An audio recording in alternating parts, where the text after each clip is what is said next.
ঘরটাই ছিল, এই ঘরটা, এবং সেটাও নেই, দেয়ালগুলো পুরনোই রয়েছে, তারপরে টাইলস লাগানো হয়েছে বা ইয়ে করা হয়েছে। তো মন্দিরটা 1985 সালে এয়ারপোর্ট, তখন মূল বিল্ডিংটা এই মন্দিরের পেছনেই ছিল, মানে ডোমেস্টিক এবং ইন্টারন্যাশনাল বাল্যভোগ, অর্থাৎ বাল্যভোগ যেটাকে বলা হয়, বাল্যভোগ হয় মহাদেবের, এবং সমস্ত দেবদেবীগণের এখানে পুজো হয়, আর মন্দিরবাসী যত দেবদেবীরা আছেন। তারপরে 11:30 নাগাদ মধ্যাহ্নকালীন ভোগ। আত্মসমর্পণ পরিবারের সকল প্রিয় দর্শককে জানাই শুভ ইংরেজি নববর্ষের প্রীতি ও শুভেচ্ছা। A very happy new year to all. আজকে আমরা চলেছি দমদম এয়ারপোর্টে। ঠিক ধরেছেন, এয়ারপোর্টে কিন্তু উড়োজাহাজে উঠতে যাচ্ছি না, যাচ্ছি একটি মন্দিরের উদ্দেশ্যে। তো এই মুহূর্তে চলে এসেছি সোদপুর স্টেশনের 4 নম্বর প্ল্যাটফর্মে, টিকিট কাউন্টারের ঠিক সামনে, এবং এখান থেকে আমরা চলে যাব মধ্যমগ্রাম চৌমাথার অটো ধরার উদ্দেশ্যে। আপনারাও যদি সোদপুর স্টেশন হয়ে আসেন, ঠিক এইভাবে আসতে পারেন, এবং এখান থেকে ব্রিজের নিচ থেকে ঠিক 1 মিনিটের হাঁটা পথে আমরা চলে এলাম চৌমাথার, মানে মধ্যমগ্রাম চৌমাথার অটো স্ট্যান্ডের কাছে। এই ব্যাংকোয়েটটির সামনে দিয়ে মধ্যমগ্রাম চৌমাথার অটো ছাড়ে।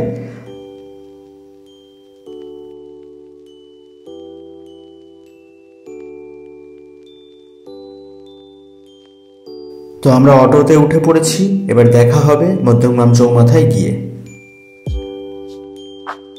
এই মুহূর্তে আমরা মধ্যমগ্রাম চৌমাথায় পৌঁছে গেছি, এবং এই যে রাস্তাটি দেখছেন এটি যশোর রোড, এবং মধ্যমগ্রাম চৌমাথায় আপনারা দেখতে পাচ্ছেন দাঁড়িয়ে রয়েছে। মধ্যমগ্রাম চৌমাথা থেকে আমরা এয়ারপোর্টের 2.5 নম্বর বাস স্টপেজে ওঠার জন্য বাস ধরব। তো আমরা 79B বাস পেয়ে গেছি, এবং এখান থেকে আমরা এয়ারপোর্টের 2.5 নম্বর গেটের কাছে নামবো। 2.5 নম্বর গেটে নামলেও হয়, 1 নম্বর গেটে নামলেও হয়। যারা শিয়ালদা স্টেশনের কাছ থেকে আসবেন তারা বিরাটি স্টেশনে নেমে বিরাটি মোড়ে এসে, বিরাটি মোড় থেকে খুব কাছেই 2.5 নম্বর বাস স্টপেজ, এখানে চলে আসবেন। আর যারা হাওড়া থেকে আসবেন তারা L238 বাসে করে এই 2.5 নম্বর বাস স্ট্যান্ডে, মানে এয়ারপোর্টের 2.5 নম্বর বাস স্ট্যান্ডে নামতে পারেন। তো আমরা এখন পৌঁছে গেছি এয়ারপোর্টের 2.5 নম্বর বাস স্ট্যান্ডে, এবং এখান থেকে খুবই কাছে জঙ্গলেশ্বর শিবের মন্দির।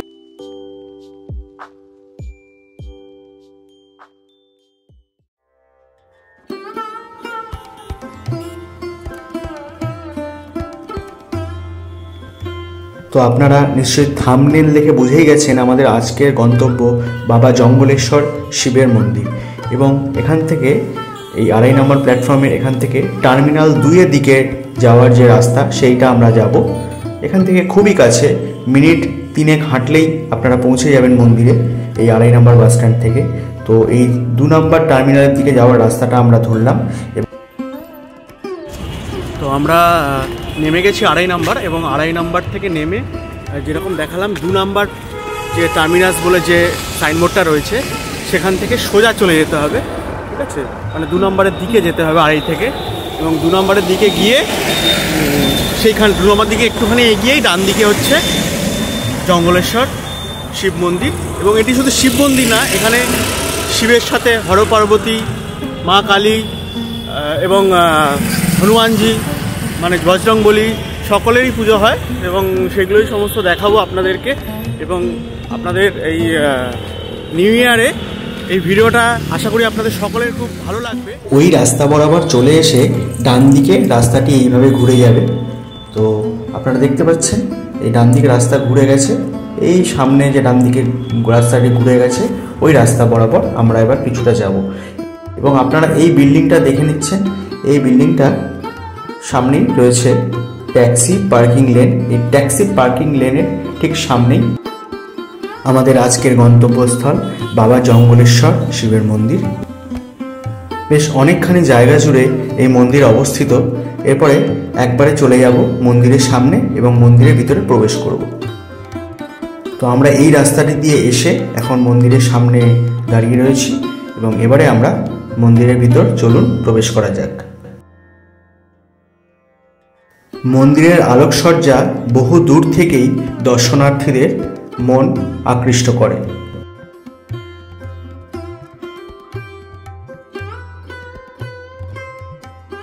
এখন আপনারা দেখতে পাচ্ছেন মন্দিরের প্রবেশদ্বার এবং আমরা প্রবেশদ্বার দিয়ে এবার ঢুকে যাব মন্দিরের ভিতরে।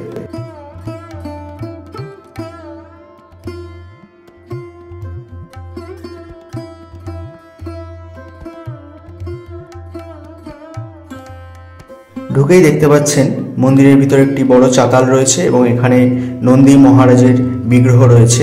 তো নন্দী মহারাজ সবসময় দেবাদিদেব মহেশ্বরের সামনেই বসে থাকেন। তো আমরা এরপরে চলে যাব দেবাদিদেব মহেশ্বরের মন্দিরের ভিতরে। তার আগে মন্দিরটার চারপাশটা একটু ঘুরে দেখে নিই, তারপরে আমরা মূল মন্দিরে প্রবেশ করব। তো দেখতেই পাচ্ছেন মন্দিরের চাতালে রয়েছে রাম ভক্ত শ্রী বজরংবলীর বিগ্রহ এবং বিভিন্ন জায়গা থেকে দর্শনার্থীরা এসে এখানে পুজো দেন। আপনারা দেখতে পাচ্ছেন বজরংবলীজির পুজো দিচ্ছেন এক ভক্ত।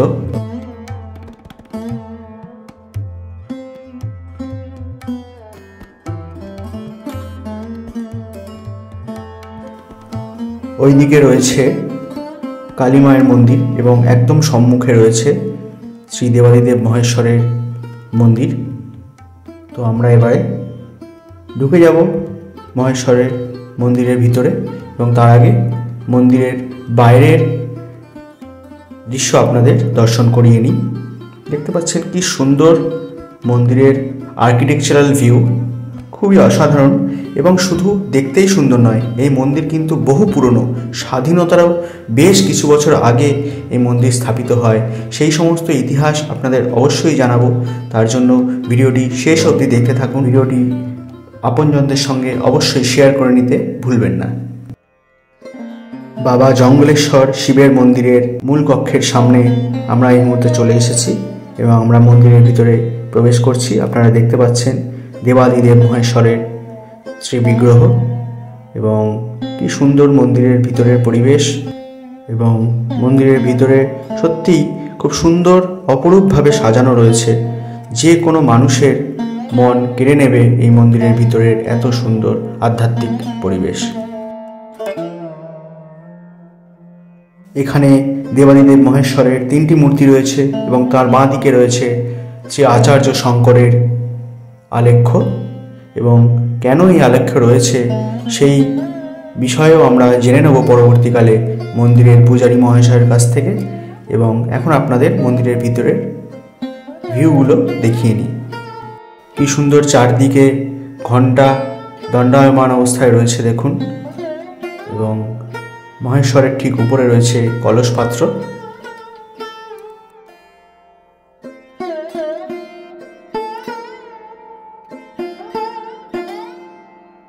মন্দিরের গর্ভগৃহের ভিতরে উপরে এরকম ব্যালকনি রয়েছে, যেটি মন্দিরটিকে দেখতে আরও আকর্ষণীয় করে তুলেছে। এবং মন্দিরের ভিতরে লাইটিংও খুব অসাধারণ। এই মুহূর্তে আমরা দেখতে পাচ্ছি শ্রী বাবা জঙ্গলেশ্বর শিবের মন্দিরের বাইরের দৃশ্য। এবং এখানে আপনারা নন্দী মহারাজকে দেখতে পাচ্ছেন। মন্দিরের চাতালে ঠিক এরকম একটি নাট মন্দির রয়েছে। এখানে ভক্তরা চাইলে জপ ধ্যান ইত্যাদি করতে পারেন এবং সত্যিই এখানে জপ ধ্যান করার মতো শান্ত পরিবেশ বিরাজমান। বাবা জঙ্গলেশ্বরের মন্দিরের ঠিক পাশেই রয়েছে মা আদ্যাশক্তি মা কালীর মন্দির এবং তার পাশে জগৎগুরু শ্রী রামকৃষ্ণদেব এবং জগন্ময়ী মাতা শ্রী সারদা দেবীর আলেখ্য রয়েছে। এছাড়াও মা তারা, মা দুর্গা, শ্রী শিব শম্ভুর আলেখ্য রয়েছে এবং রয়েছে যুবনায়ক স্বামী বিবেকানন্দের চিত্র। এবং মায়ের এই মন্দিরকে সাজানো হয়েছে আটপৌরে সাজে। আমরা যে সময় গিয়েছিলাম সেই সময় মন্দিরে পূজারী মহাশয় পূজা করছিলেন।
প্রিয় দর্শক, আপনারা দেখে নিলেন মায়ের আরাধনার সেই পবিত্র মুহূর্ত।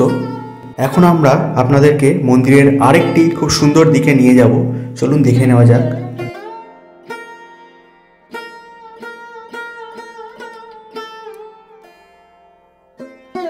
এখানে পূজা হচ্ছে শ্রী হর পার্বতীর এবং শ্রী সিদ্ধিদাতা গণেশের এবং আরও দেবদেবীদের। দেখুন এখানে আরতি হচ্ছে শ্রী হরগৌরীর।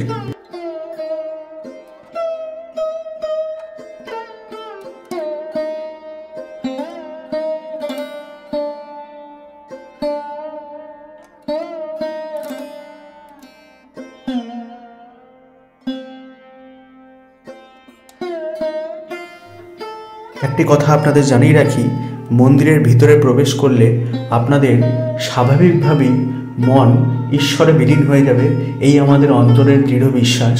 আমরা নিজেরা যেটা উপলব্ধি করেছি সেটি আপনাদের সঙ্গে শেয়ার করে নিচ্ছি। আমরা যখন মন্দিরে গিয়েছিলাম আমরা ভাবতেই পারিনি এই মন্দিরের ভিতরে এত কিছু রয়েছে, এত দেবদেবীর বিগ্রহ রয়েছে। কিন্তু আমরা যখন একটির পর একটি বিগ্রহ দর্শন করতে পেলাম তখন আমাদের মন সত্যি আনন্দে লীন হয়ে গেছিল। মন্দিরের পুরোহিত মহাশয় এত সুন্দর শ্রদ্ধা ও নিষ্ঠা সহকারে পূজা করেন, দেখে মনে ভক্তি আপনা থেকেই জাগ্রত হয়।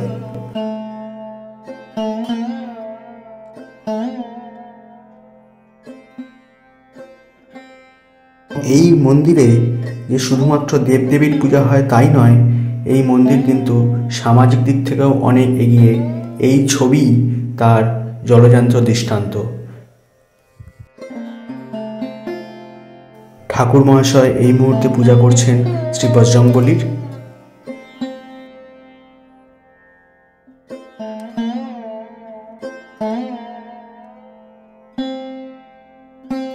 এই মুহূর্তে আরাধনা হচ্ছে গ্রহরাজ শ্রী বড় ঠাকুরের।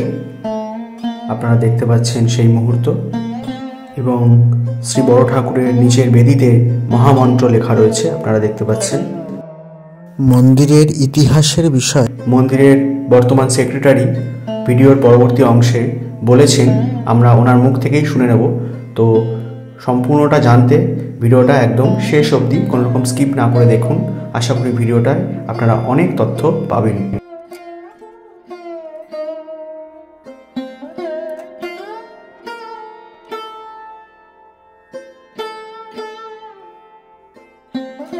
মন্দিরের দ্বারে রয়েছে সূর্য দেবতা। নাট মন্দিরের চাতালের উপরে দেবী দুর্গার 51 সতীপীঠের সমস্ত সতীর পীঠগুলির চিত্র তুলে ধরা হয়েছে। আপনারা দেখুন এবং আপনারা চাইলে ভিডিওটি পজ করে করে দেখতে পারেন। আপনাদের সুবিধার্থে আমরা সমস্ত ছবিগুলি দেখানোর চেষ্টা করলাম।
প্রিয় দর্শক, এখন আমরা খুব সুন্দর একটি দৃশ্য দেখে দেব।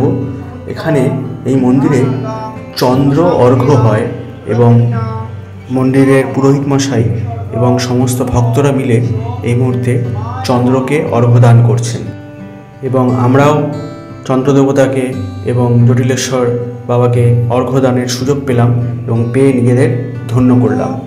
ক্ষীরদবর্ণ সম্ভূত অত্রিনেত্র সমুদ্ভব গৃহানার্গ শশাঙ্কেদ রহেন্ন সহিতো মম হে সর্ব নমোষ সোমায় নম নমোষ সোমায় নম নমোষ সোমায় নম।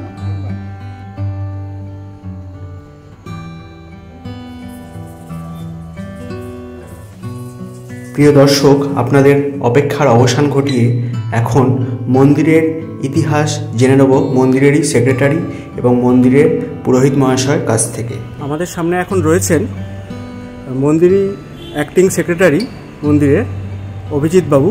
আমরা তার মুখ থেকেই মন্দির সম্পর্কে কিছু কথা শুনে নেব।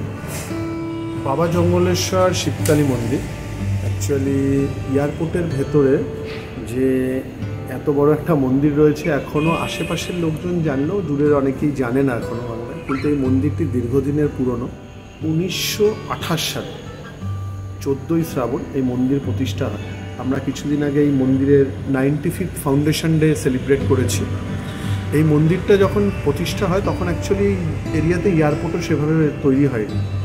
তখন কমার্শিয়ালি এয়ারপোর্ট ছিল না। তো ব্রিটিশরা অ্যাকচুয়ালি ফার্স্ট ওয়ার্ল্ড ওয়ারের পরে এখানে প্লেন ল্যান্ড করার জন্য ছোট করে একটা এয়ারপোর্ট ছিল, কিন্তু সেটা তখন মানে পাবলিকের জন্য বা কমার্শিয়ালি ছিল না। তার আগেই এখানে যে আপনারা বাইরে দেখতে পারবেন জমিদার মনীন্দ্রনাথ চৌধুরী, উনি এই এরিয়াটা পুরোটাই ওনার ল্যান্ড ছিল। তো উনি স্বপ্নে মহাদেব বাবাকে পান। আমি সেই বিগ্রহটিও আপনাকে দেখাবো। এখানে রয়েছে একটি ছোট্ট মানে যেটি সেই সময় পাওয়া এখান থেকে মাটি থেকে। তারপরে হচ্ছে উনি যে স্বপ্নাদেশ পান এবং সেইভাবে যে মহাদেবের বিগ্রহ পান, সেখান থেকে উনি এই মন্দির তৈরি করেন। তো এবার এই মন্দিরটা যেটা ছিল তখন হচ্ছে এখানে বিল্ডিং ছিল, উনি আসতো মাঝে মাঝে। কিন্তু পরবর্তীকালে স্বাধীনতা যখন হয় সেই সময় এয়ারপোর্টটা আরও বেশি পপুলার হয়, কিন্তু এই দিকটায় অনেকটা জঙ্গল ছিল বা ইয়ে ছিল। তো যাই হোক, মন্দিরটা চলতো, মন্দিরে নিত্য পুজো হতো। যারা এয়ারপোর্টের সাথে রিলেটেড বা যারা লোকাল লোকজন ছিল তারা এই মন্দিরটাকে পুজো করতো। এবং এই মন্দিরে আমাদের একজন পুরোহিত ছিলেন যিনি মানে চোখে দেখতে পারতেন না, কিন্তু বাবার অশেষ আশীর্বাদ, উনি এই মন্দিরে দীর্ঘ 50 বছর সার্ভ করেছেন, শ্রদ্ধেয় শিবমঙ্গল পাণ্ডে। তো যাই হোক, উনি ছিলেন। এই মন্দিরটা তারপরে টার্ন করা স্টার্ট করে, মানে তখন শুধুমাত্র এই বাবার এই ঘরটাই ছিল, এই ঘরটা, এবং সেটাও নেই, দেয়ালগুলো পুরনোই রয়েছে।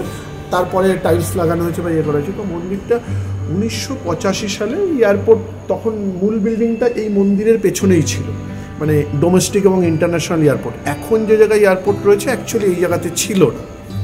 তো এখানে যারা ট্যাক্সি চালাতো, গাড়ি চালাতো, প্রচুর লোকজন আসতো, প্রচুর গাড়ি ছিল।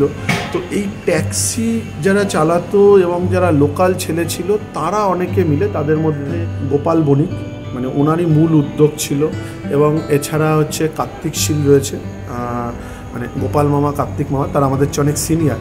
তো ওরা এবং প্রদীপ মামা ছিল, তারপরে বাসু মামা ছিল, মানে ওদের একটা পুরো গ্রুপ, মানে অনেকে প্রায় মানে 50-60 জনের গ্রুপ। মূলত মানে হচ্ছে গোপাল বণিক, প্রদীপ ঘোষ, বাসুদেব, কার্তিক মামা।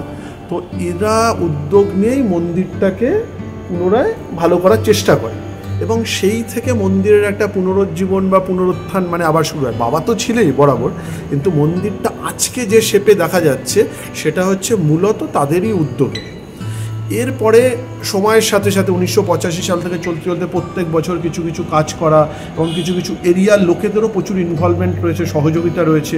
এয়ারপোর্ট অথরিটিরও একসময় কিছু কিছু অফিসার আমাদের সহযোগিতা করেছে এই মন্দিরকে ভালোভাবে তৈরি করার জন্য। তো সেইভাবে চলতে চলতে মন্দিরটা আজকে এই জায়গাতে এসেছে। এবং এখন যেটা হয়েছে সেটা হচ্ছে এয়ারপোর্টের বিল্ডিংটা কিছুটা ওই দিকে চলে গেছে, মানে 1 নম্বরের সাইডে। এটা অ্যাকচুয়ালি 2.5 নম্বরের সাইড, যেখান থেকে সোজা রাস্তাটা ছিল যশোর রোড থেকে। তো এখানে মেট্রো রেলের প্রজেক্ট হওয়া এবং বিভিন্ন এয়ারপোর্টের কাজকর্মের জন্য সোজা রাস্তাটা বন্ধ হয়ে যাওয়াতে এয়ারপোর্টে আসাতে একটু সমস্যা হচ্ছে, যার জন্য মন্দিরটা একটু ব্যাক সাইডে পড়ে গেছে। তো আমরা এক্সপেক্ট করছি এয়ারপোর্টের আবার নতুন এটিসি বিল্ডিংটা এখানে চলে আসছে, আসলে আবার এই জায়গাটা জনসমাগম হবে।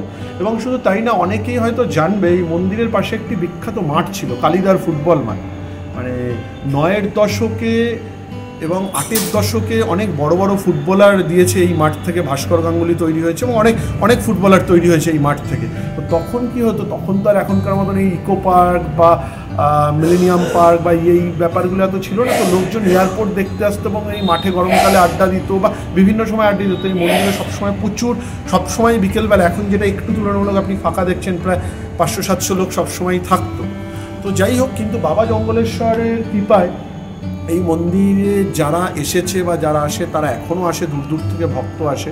আমাদের ভক্তরা ইনফ্যাক্ট মানে দেশে বিদেশে বিভিন্ন জায়গায় ছড়িয়ে রয়েছে, সেটা দুবাই, ব্যাংকক, মুম্বাই, বিশাল বড় ধুমধাম করে হয়। তো আপনি আপনার মাধ্যমে এবং আপনাদের চ্যানেলের মাধ্যমে যারা দেখবে তাদেরকে মহাশিবরাত্রির জন্য আগাম শুভেচ্ছা দিচ্ছি এবং তাদেরকে বাবা জঙ্গলেশ্বর শিবকালী মন্দিরে আসার জন্য অনুরোধ করব।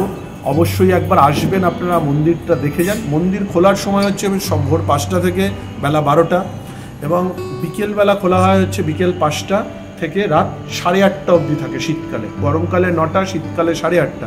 তো সবাইকে রিকোয়েস্ট করব আসলে একটু সেই সময়টা দেখে আসবেন। আর আমাদের মন্দিরের একটা বিশেষত্ব হচ্ছে আমরা শুধুমাত্র ধর্মীয় ব্যাপারটা না, এই মন্দিরের যদি আপনি লোগো দেখেন, লোগোতে বুঝতে পারবেন মানে আমরা সব ধর্মের সমন্বয়।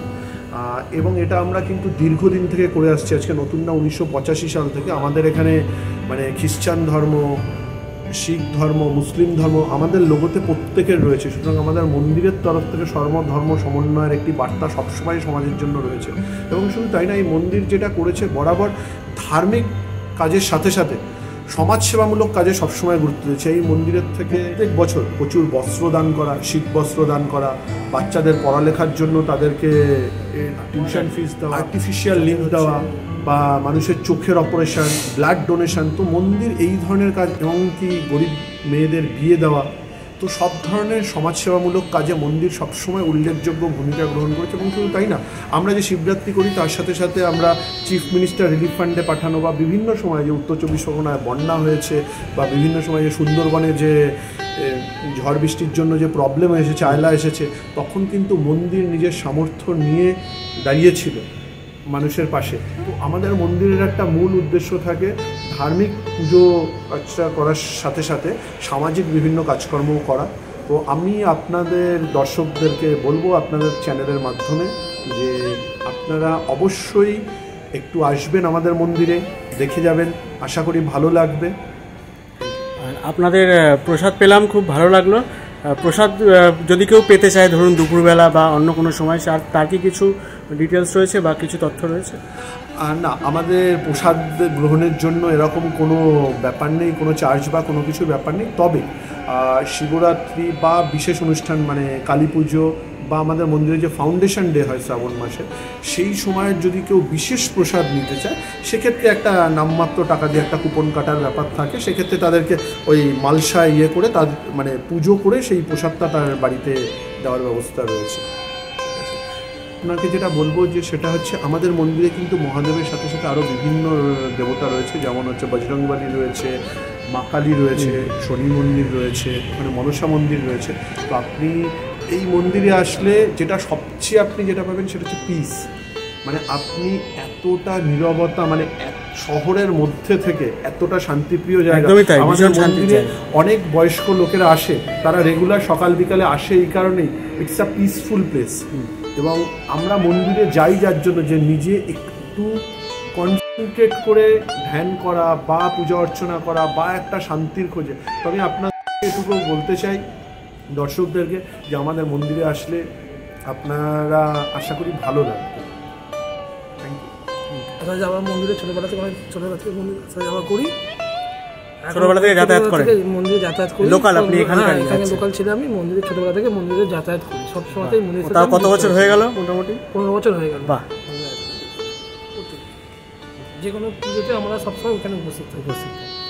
এই মুহূর্তে আমাদের সঙ্গে রয়েছেন বাবা জঙ্গলেশ্বর শিবকালী মন্দিরের পুরোহিত সুব্রত গোস্বামী মহাশয়।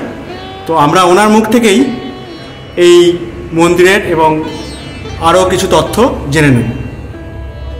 শ্রী গুরুচরণ কমলেভ্যো নমঃ, শ্রী গণেশচরণ কমলেভ্যো নমঃ। আপনারা এবং আমরা সকলেই জানি, দাদা কিছু বলেছেন আমাদের মন্দিরের সেক্রেটারি মহাশয়, যে জঙ্গলেশ্বর মহাদেব আমাদের বহু বৎসর যাবৎ এখানে পূজিত হয়ে আসছেন। আমি এই মন্দিরে 4 বছর ধরে পূজা করছি। আমাদের সাথে আরেকজন আছেন শ্রী রঞ্জিত শর্মা চৌধুরী।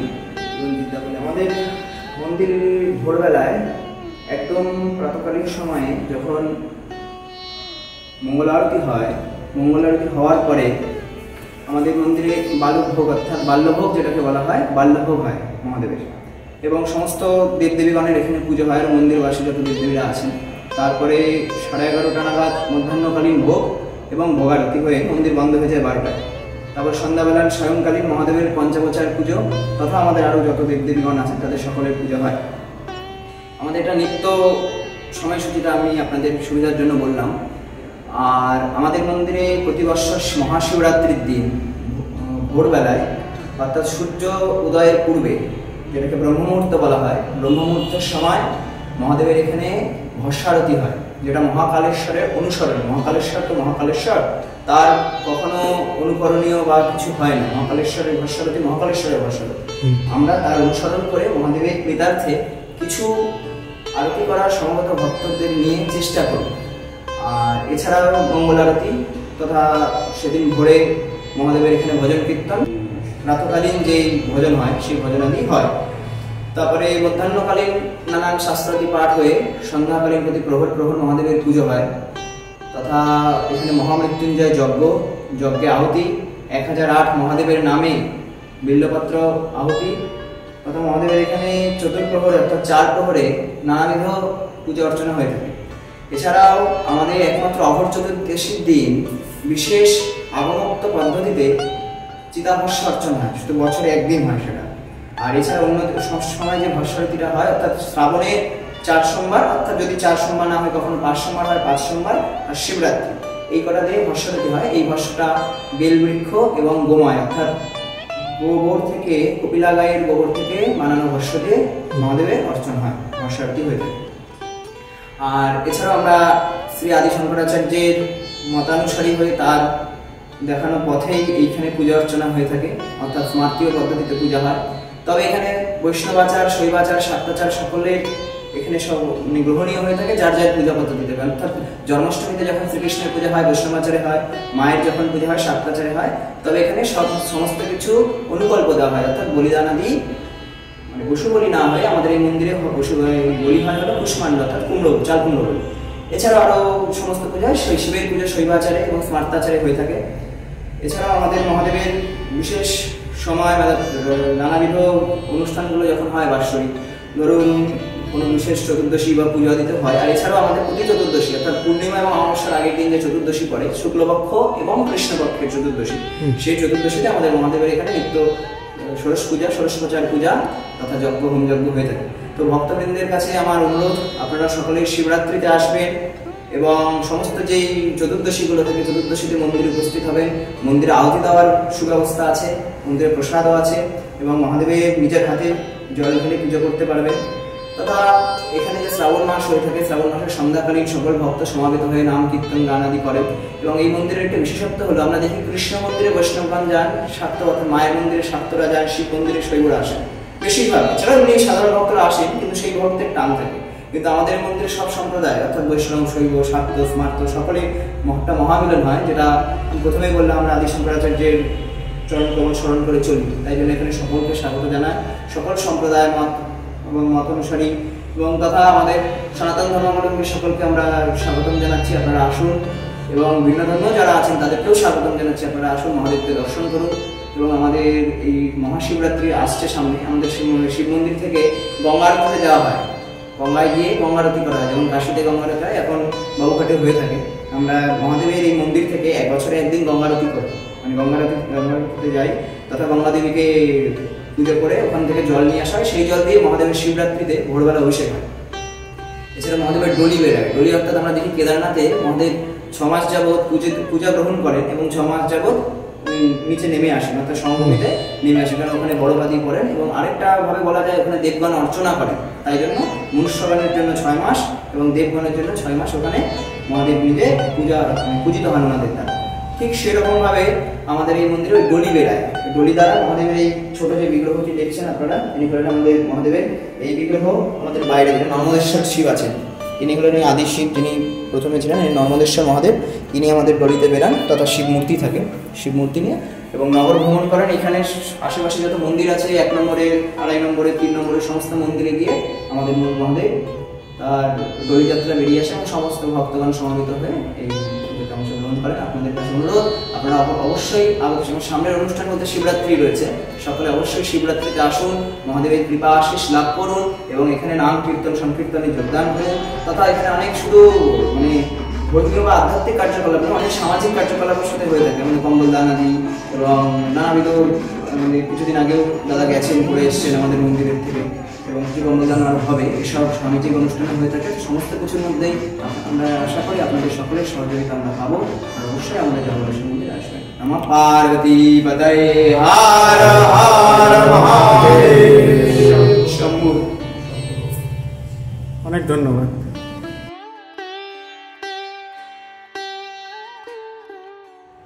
তো প্রিয় দর্শক, ভিডিওটি আপনাদের কেমন লাগলো? ভিডিওটি যদি আপনাদের ভালো লেগে থাকে তাহলে অবশ্যই আপনজনদের সঙ্গে শেয়ার করে নিতে ভুলবেন না এবং ভিডিওটিতে একটি লাইক দিতে ভুলবেন না, এতে আমাদের উৎসাহ বাড়ে। এবং আপনাদের মূল্যবান মতামত অবশ্যই কমেন্টের মাধ্যমে জানাতে ভুলবেন না। এবং আপনারা যদি এরকম আরও অন্য কোনো স্থানের ভিডিও দেখতে চান তাহলে অবশ্যই কমেন্টে জানাবেন, আমরা অবশ্যই সেই সব জায়গাগুলিতে ভ্রমণ করার চেষ্টা করব এবং আপনাদের সঙ্গে দৃশ্যগুলি শেয়ার করে নেওয়ার চেষ্টা করব। দেখা হচ্ছে আগামী ভিডিওতে, ততক্ষণের জন্য ভালো থাকবেন। জয় ঠাকুর।